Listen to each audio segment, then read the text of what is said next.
You can get married in your 30s. Now I've seen people getting married. So come with Ashad. And that person gets married. But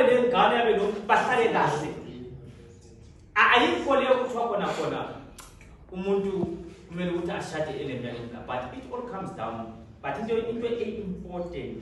important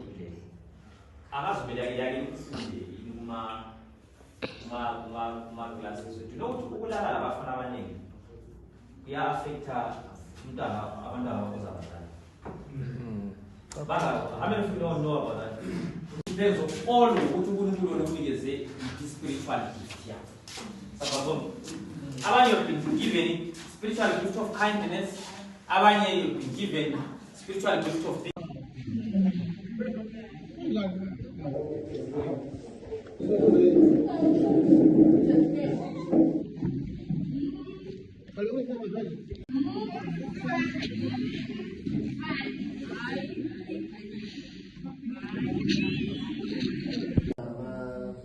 especially when it comes to beauty.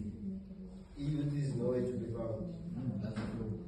So we